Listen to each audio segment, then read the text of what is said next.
తెలంగాణలోని పలు జిల్లాల్లో ఇవాళ భారీ వర్షాలు కురిసే అవకాశం ఉందని వాతావరణ కేంద్రం వెల్లడించింది. కొమరంభీం, ఆసిఫాబాద్, మంచిర్యాల, పెద్దపల్లి, కరీంనగర్, వరంగల్, హన్మకొండ, మహబూబ్ నగర్, జనగామ, ములుగు, జయశంకర్ భూపాలపల్లి, అదేవిధంగా నల్గొండ, సూర్యాపేట, ఖమ్మం, భద్రాద్రి కొత్తగూడెం జిల్లాలో భారీ వర్షం కురిసే వీలుందని తెలిపింది.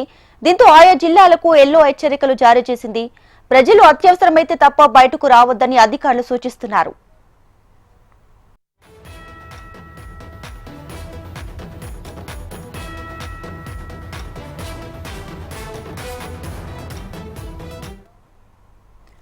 రైట్ గా తెలంగాణలోని పలు జిల్లాల్లో ఇవాళ భారీ వర్షాలు కురిసే అవకాశం ఉన్నట్లు తెలుస్తుంది. సో దీనికి సంబంధించి లేటెస్ట్ అప్డేట్స్ తో వరంగల్ ప్రతినిధి నరేందర్ మనకి సిద్ధంగా ఉన్నారు. మరిన్ని డీటెయిల్స్ అందిస్తారు. నరేందర్.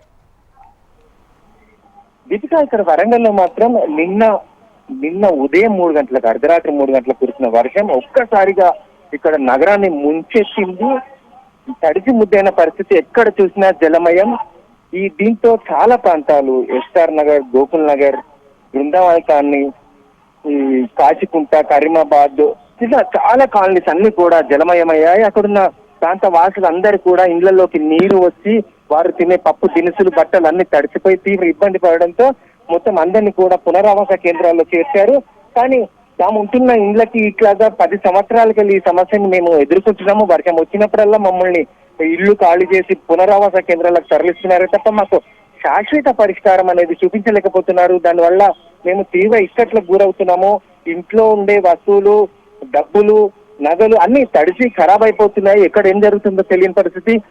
ఆ వర్షం ఒక్కసారిగా అర్ధరాత్రి రావడంతో మేము ఉన్న ఫలంగా తమ ప్రాణాలు కాపాడుకోవడానికి పరుగులు పెట్టడమే జరుగుతుంది తప్ప మరి ఈ ప్రభుత్వాలు మారుతున్నా కూడా మాకు శాశ్వత పరిష్కారం అనేది చేయడం లేరు. మాకు ఎన్ని సంవత్సరాలు ఇట్లాగా అని చెప్పేసి వారు ఆగ్రహం వ్యక్తం చేస్తున్నారు.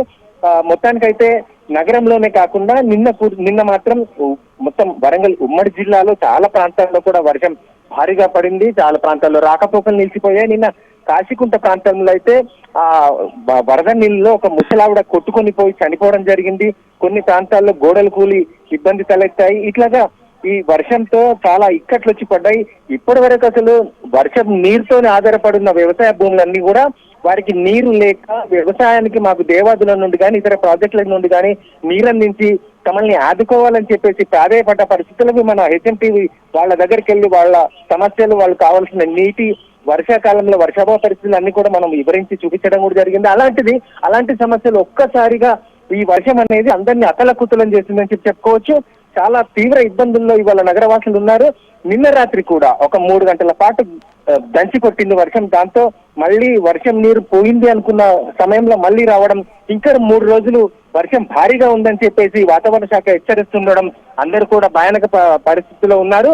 ఇవాళనైతే ఈ పునరావాస కేంద్రం దగ్గరకు వచ్చేసి కలెక్టర్స్ అండ్ మున్సిపల్ కమిషనర్, ఎమ్మెల్యేలు వీళ్ళందరూ కూడా తిరిగి వారికి ధైర్యం చెప్పే పరిస్థితి అయితే చేస్తున్నారు. కానీ మాకు శాశ్వత పరిష్కారం కావాలి. ప్రతి సంవత్సరము వర్షం వచ్చినప్పుడల్లా మాకు ఏంటి ఇబ్బందులు అని చెప్పేసి వీరు ఆగ్రహం వ్యక్తం చేశారు. వారిని ఓదార్చి తప్పకుండా ఈ ప్రభుత్వం చేస్తుంది, మీ పట్లనే ఉంటుంది కాబట్టి అందరూ ధైర్యంగా ఉండండి. ఈ ఎండాకాలం రాగానే శాశ్వత పరిష్కారం కోసం మేము కృషి చేస్తాము. తప్పకుండా మీ పట్ల మేము ఉండి మీకు ధైర్యంగా నిలుస్తాము, మీకు ఏం కావాలని మేము అందిస్తాము అని చెప్పేసి ఇప్పటికైతే భోజన వసతులు అవన్నీ కూడా కల్పించడం జరిగింది. ఈ గుజరాత్ భవన్ లో ఏర్పాటు చేసిన గిన్నె సుమారుగా ఒక 2 నుండి 250 మంది వరకు ఇక్కడ పునరావాసం తీసుకుంటున్న పరిస్థితి ఉంది. అయితే నగరం మొత్తం కూడా ఇవాళ ఈ వర్షాలతో రోగాలు ప్రబలే పరిస్థితి కూడా ఉంది. ఇప్పటికే ఇక్కడ డెంగ్యూ అనేది విపరీతంగా కేసులు నమోదవుతున్నాయి. ఇప్పటికీ వరంగల్లో 2 చనిపోవడం జరిగింది. ప్రైవేట్ హాస్పిటల్లో అయితే ఎక్కువగా నమోదవుతున్నాయి. సో ఇలాంటి వ్యాధుల పట్ల కూడా అప్రమత్తంగా ఉండి కలెక్టర్లు కానీ, కమిషనర్లు కానీ, ఈ వైద్య బృందాన్ని కానీ ఎవరికి హాలిడేస్ ఇవ్వకుండా అందరినీ కూడా విధుల్లో ఉండి అందరినీ కాపాడే ప్రయత్నం చేయాలని చెప్పి ప్రభుత్వం హెచ్చరిస్తా ఉంది. ఇవాళ, రేపు, ఎల్లుండి 3 రోజులు వర్షం తీవ్రంగా ఉంటాయని చెప్పేసి వాతావరణ శాఖ హెచ్చరించిన ధర్మిల ఇవాళ పాఠశాలలకు అన్నిటికి కూడా హాలిడే కూడా ప్రకటించడం జరిగింది 2 రోజులు. సో చూస్తున్నాం ఈ వరంగల్లోనే ఒక్కసారిగా పగబట్టినట్టుగా ఈ వరుణదేవుడు ఉన్నట్టుగా అందరూ భయభ్రాంతులకు గురవుతున్నారు. కాబట్టి ప్రభుత్వం తమ పట్ల ఎక్కువ శ్రద్ధ వహించి, వరంగల్ వాసుల పట్ల ఎక్కువ శ్రద్ధ వహించి మమ్మల్ని కాపాడాలని చెప్పేసి ఇక్కడ ఉన్న ప్రజలు ప్రాధాయపడుతున్న పరిస్థితి ఉంది. Deepika. Right Narender, thanks for the latest updates.